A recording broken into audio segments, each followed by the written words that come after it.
Hi everyone, I am Nanaba, and people can call me like Na, like NA. I am the game developer and an open source contributor. I make commercial game, and I am a Gleam enthusiast. And today I will show you some stuff with Gleam and my games that I'm working on. I don't know, let's just start with Gleam. And why Gleam? The first time I saw Gleam, like on like a Discord, on GitHub population, like I saw it promote itself as a typeset language. It's primarily focused on functional programming, comply to Erlang or JavaScript that is familiar with Godot.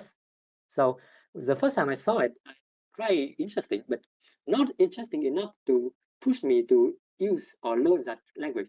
Sure, it sounds cool, but I can do all of this in JavaScript through a effect library or something like Rust. But then one day, when I eating, I watched a video by Theo, when Theo used to make a video that not about AI, the good old days. And he talked about Gleam. He talked that it's functional and it's similar to the Alex language. The first time I saw it, I'm not still sold on it, but then he showed me something. This programming language has no for loop, has no while loop, has no if-else, has no return keyword. Gleam has no mutable variable. And the only way to control flow stuff is through a switch case and function via tail call optimization. It even has some cool syntactic sugar feature like a pipe operation in shell script. Like we can pipe ls, pipe, yeah, similar to that. And we can write the script from the left to right. And the code is keep the same flow like this. Everything from left to right, top to bottom, easy to read. Yeah.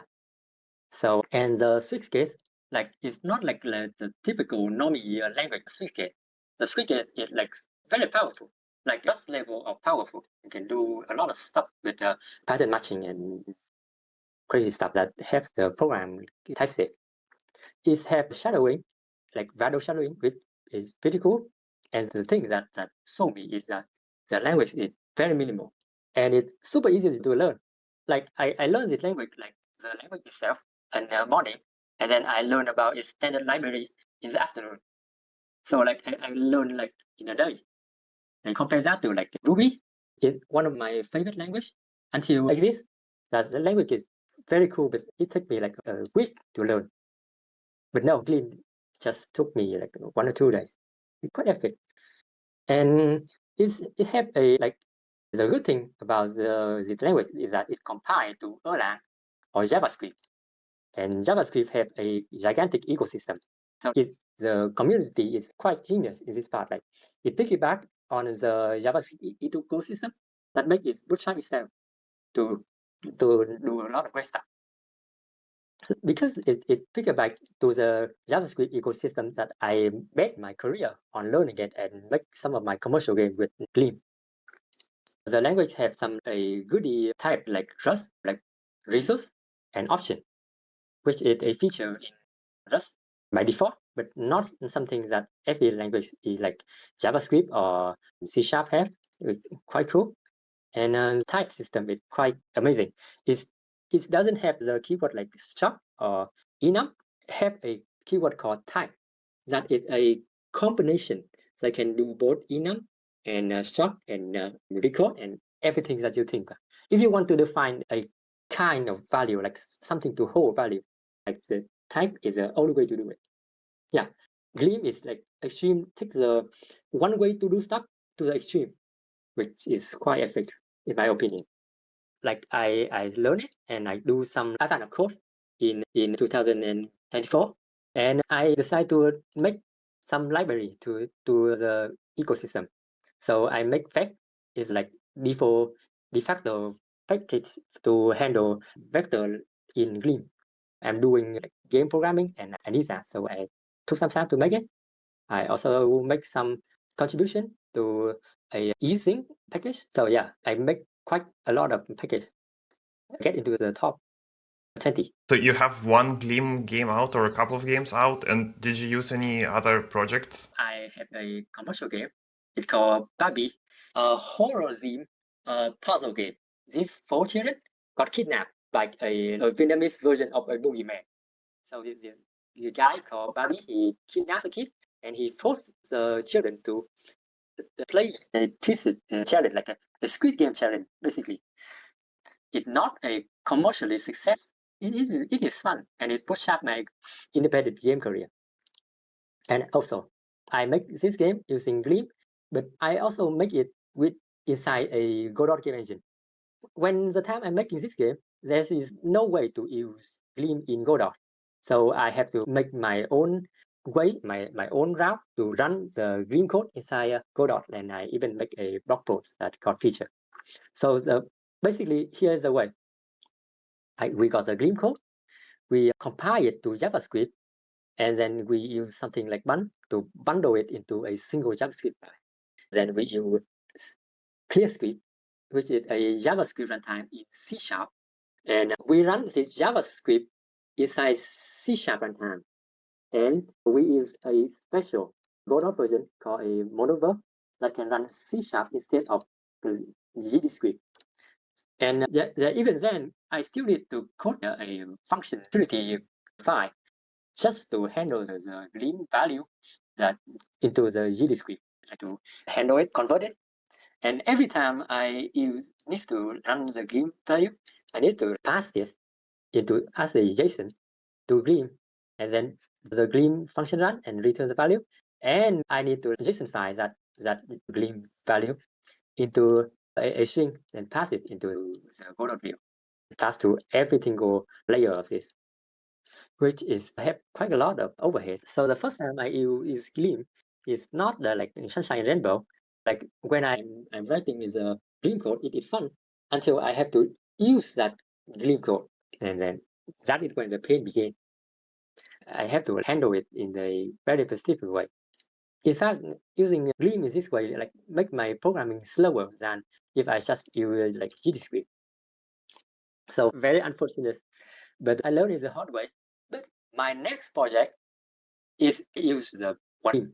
I learned my lesson. Let me show you the game I'm working on. This is World of Life, my latest game. Before I play this game, I need to talk about the modern rogue genre. Do you know the game like Vampire Survival and Dicey Dungeon, and especially Balacho? Yeah.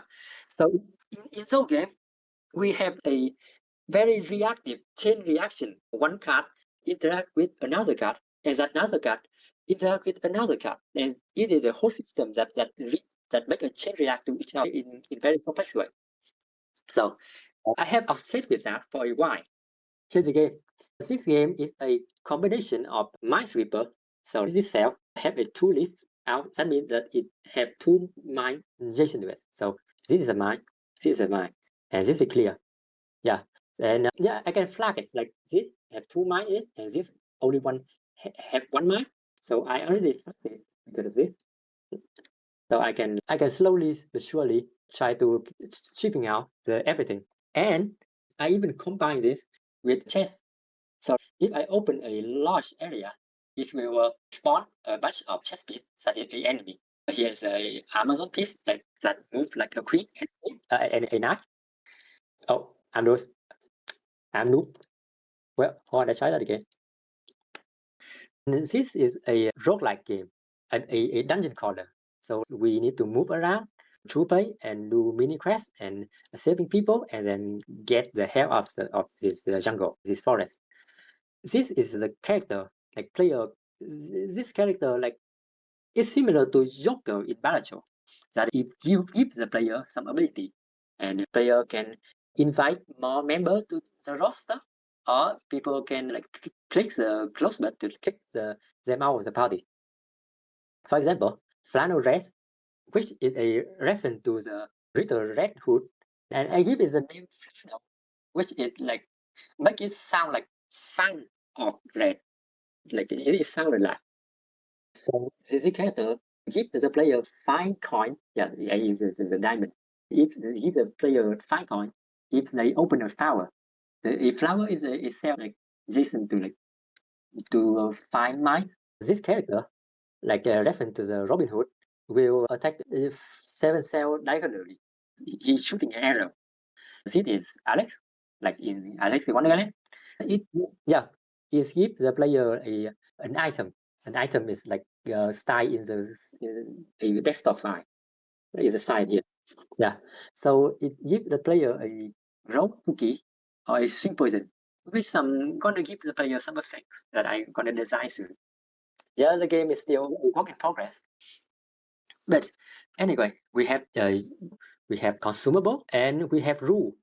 So, oh, I forgot to mention, this game gonna support modding, and modding is gonna be like a first class citizen. Yeah, even I like program and design the game to this modding interface. Yeah, what? Let me show you something called data. Yeah, here's a vanilla package which have everything like from the basic rule and the entity and the weight movement. Yeah, Night King and stuff, and the character. Oh, here's some of the text. Yeah, people can even give it the game language support and stuff. So everything is written in Toml that the player can basically configure and mod the game. And I designed the game to the interface too. Yeah, the rule is like the core stuff that happen in the game, and sometimes like the effect for some area too. The minimum health rule, if the player reach 0 health, the game will like lose like this, 0 and lose. The basic movement is here. People can move like one cell at a time. Or the auto move, like out of the battle, people can click it fine, it will move it automatically. Yeah, even cutting tree and open mind stuff, everything is a 7 rule. And people can even delete rule on. For example, rule move basic movement, vanilla basic movement, delete it completely.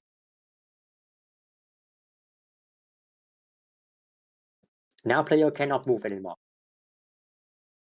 Yeah. So the player can even make their own rule, make their own game throughout this kind of like engine, which is like extremely freedom. So anyway, let's keep it back. So that is the game. I will extend it more and more in the future, but let's go back. So how do they like interact? There's the rule, there is the item, there is the character, the entity.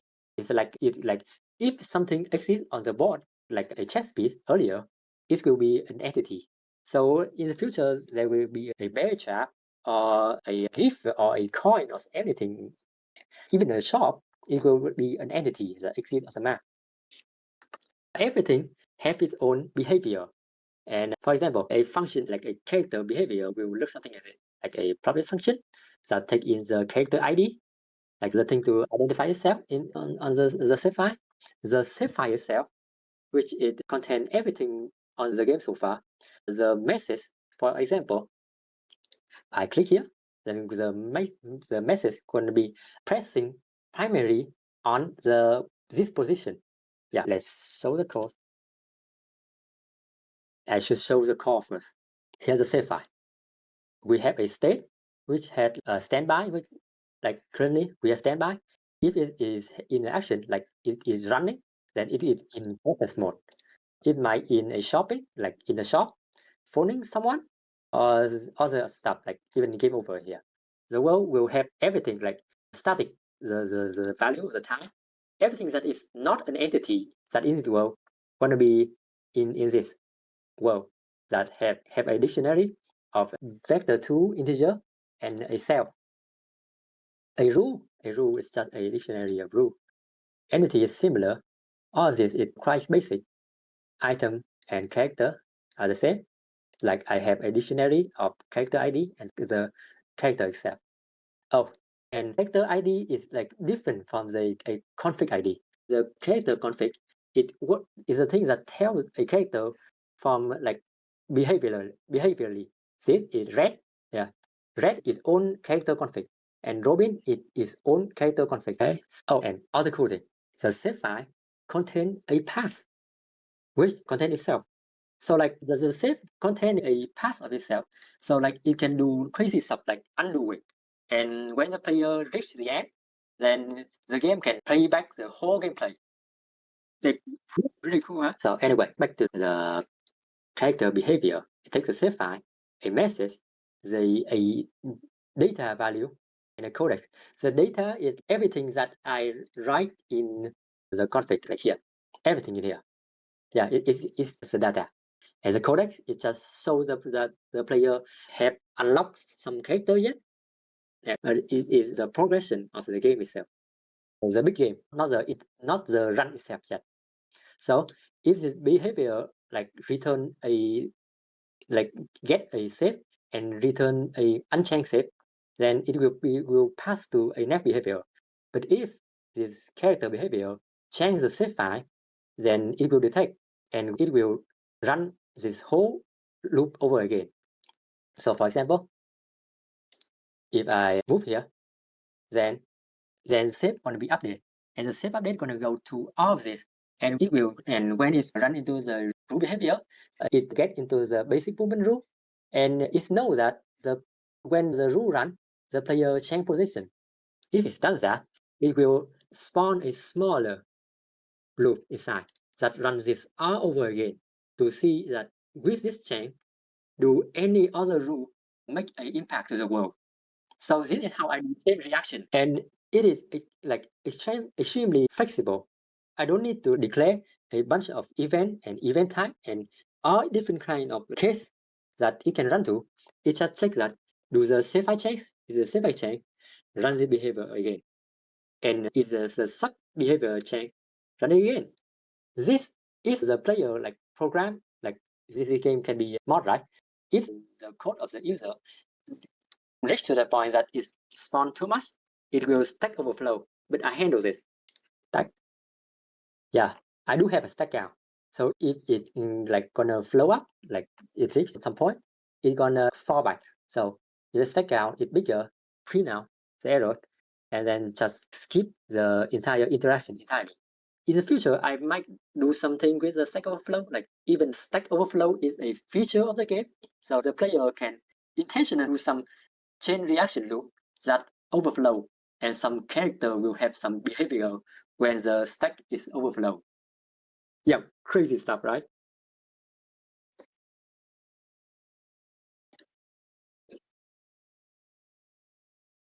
So it will run in this order: the rule first, then item, then character, then entity. So rule, item, and character, it will just run to this, then, and when it runs to the entity behavior, it will check it will short. Hold on, let me spawn some entity here. Okay, so it will check, it will short the distance of the chess piece. So for example, this queen is the closest one to me. Then when I move, it will make the impact first. This one is shaking, so it is about to move. And this one now the closest one to me. So the is a next action. It will be the first run in here, run inside here. So everything stay consistent. On here, yeah. So that is how I do stuff. When I make the first Gleam game, as I mentioned, I don't have enough confidence in the Gleam programming language because I don't think that it can do 3D. But you see, it is 3D, right? Everything you see here is running on the web. This is the web of HTML. And the 3D part on it's a A-frame canvas. Yeah, you know A-frame? I know about A-frame like when I learned about 3GS, but this line is extremely misleading. When like it says that it's only for making VR and AR on the web, but no, this is extremely cool. You basically writing a 3D environment in HTML, HTML pre. So even like you can run a and change the position attribute and the position of a box in the 3D environment gonna be automatically change. So like it is reactive, like the React framework, but for 3D, and it doesn't require React itself. We only need to write it in HTML. Yep, everything here is using A-frame, which is quite underrated. You can see that everything like React. When I move around, every cell in the web is an entity.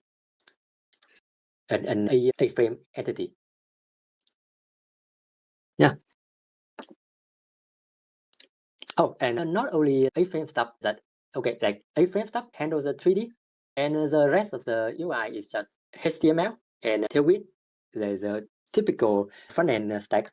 I'm using the framework called Lustre, a MVU architecture. This is a new thing to me. In the functional world, like we know that it is not convenient to interact with the quote-unquote real world. No, it's one of the few ways that we can write functional code that can interact with the world, like the interface. The basic gist of it is that it has a model. The model is, let me show you a model. For example, the model of the setting menu. Head to the setting menu first. So we have the visual tab and the audio tab, and can look around, change the language, can sliding up and down. Yep, they have the music volume and the audio language tab. The visual tab has some more setting and toggle, and we can save.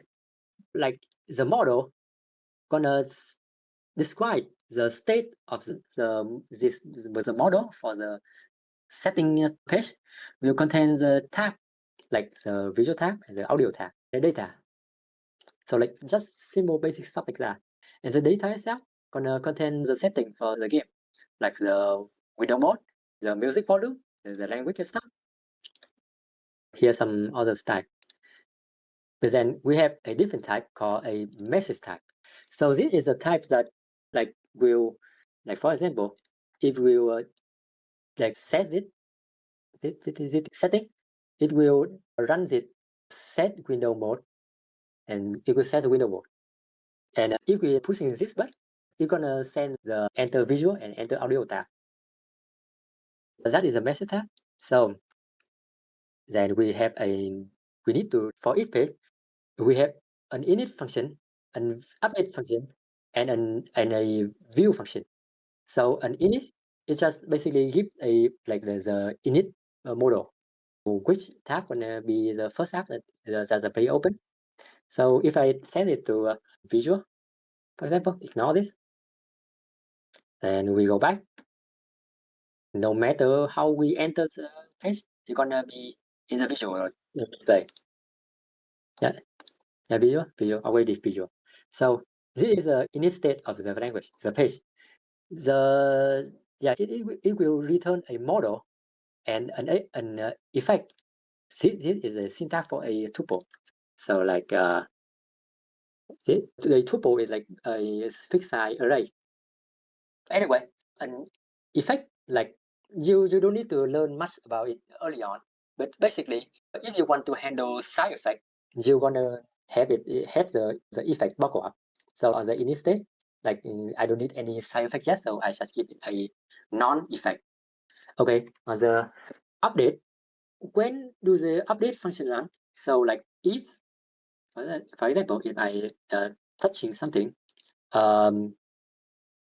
it will send the message, and this function will be run. It will take the current model and a message that it just received, and it will run to it, and it will return a new updated model and some side effect it happened. So like for example, in any tab or in any model, if the player clicks enter the visual, like if the function receive a enter visual message, it will immediately change the tab to visual, and so on and so forth. Like for example, we set the music volume, it will change. It will, if the data, it will set the music to the new volume. Yeah, basically here to here. This is a spread syntax, like in JavaScript, in like this. Dot dot dot data. Then for like that in JavaScript. Let me delete this.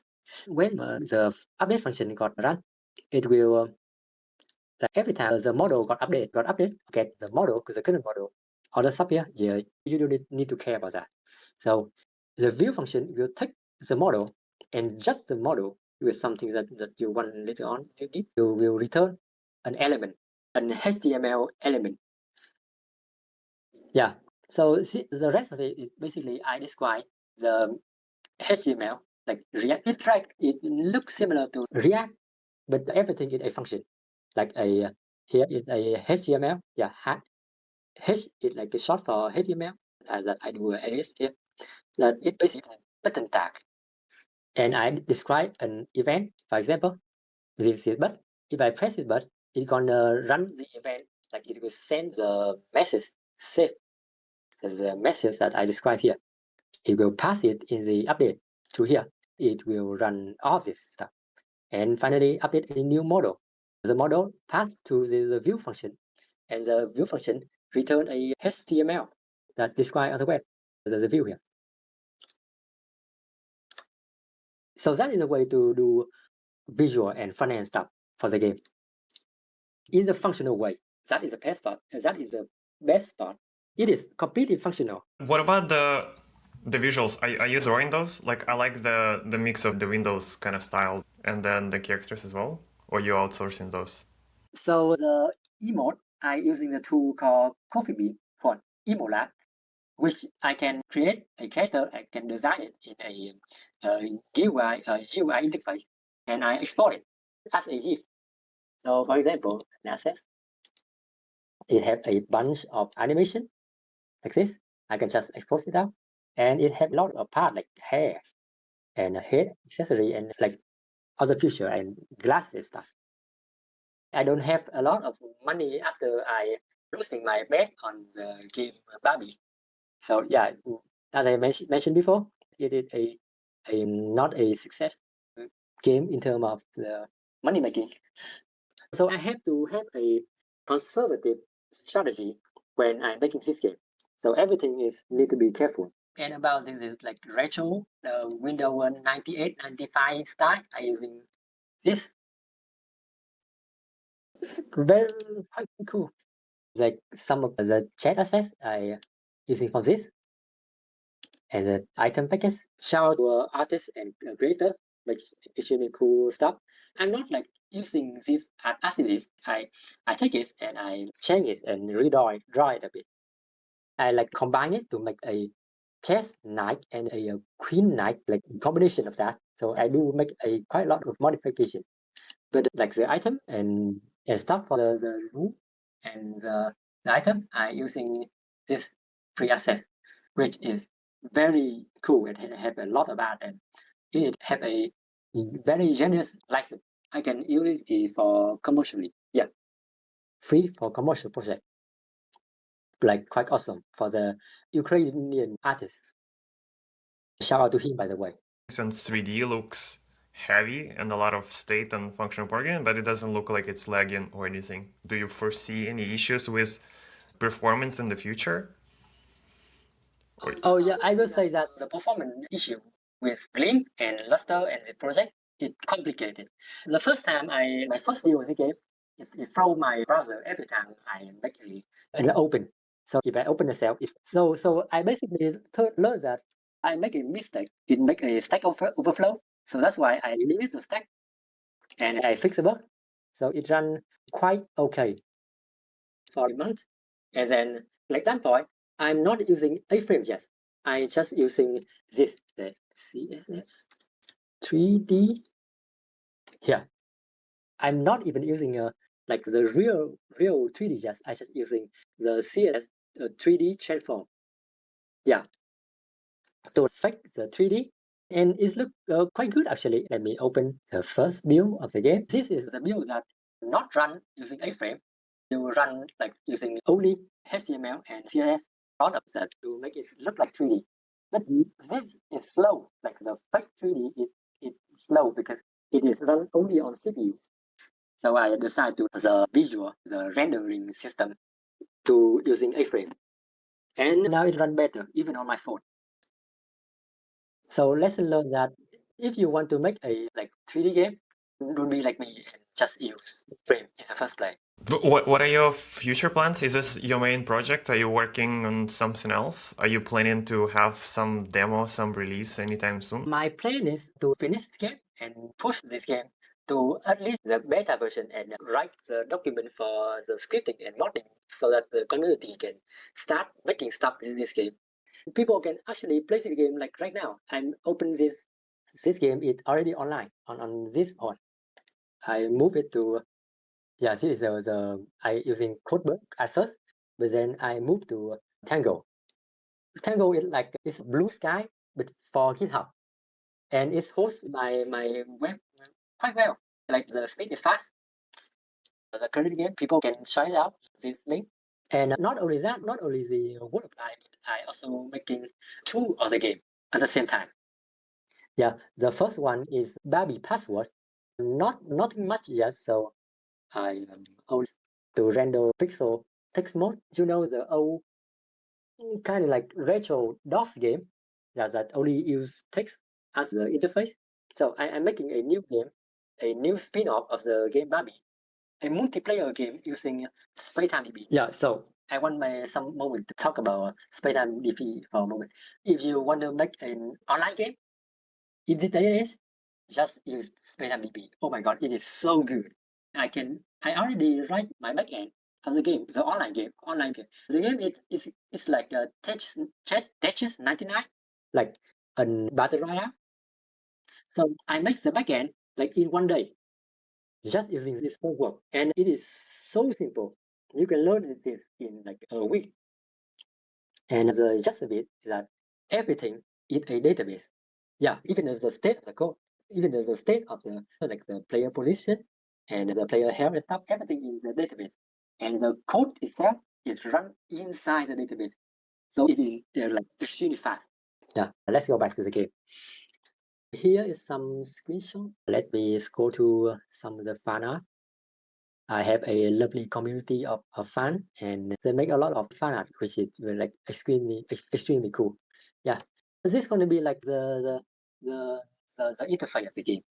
Not black and white. You have some color, but it clearly look like this, and it's going to look something like this in the future. Like pretty cool. That is my game that I'm also working on.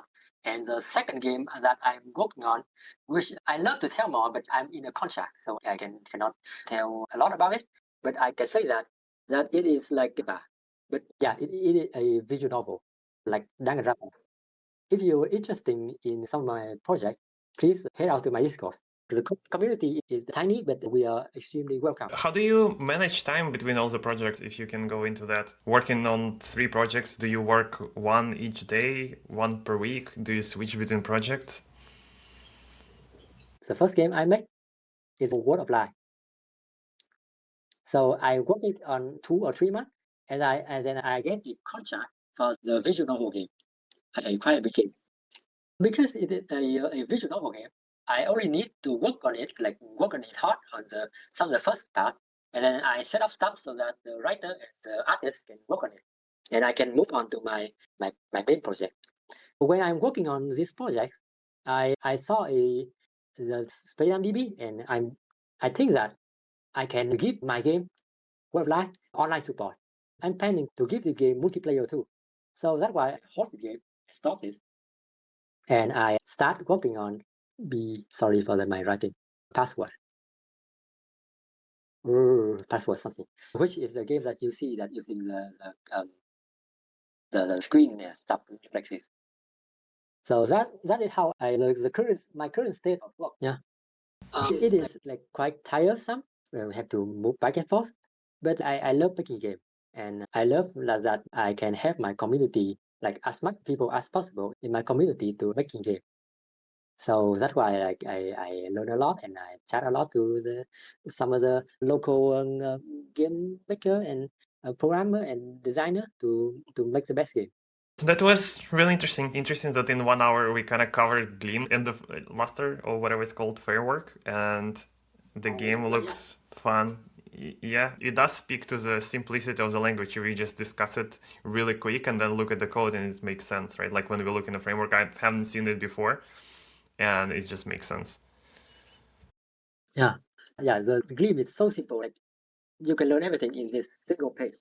The school bar is not that big either. It's just like tiny. It's not long at all. Would you recommend it to people as for making games or trying games, or would you recommend something else like trying Godot first that has more framework? Or do you think that's enough for people to start?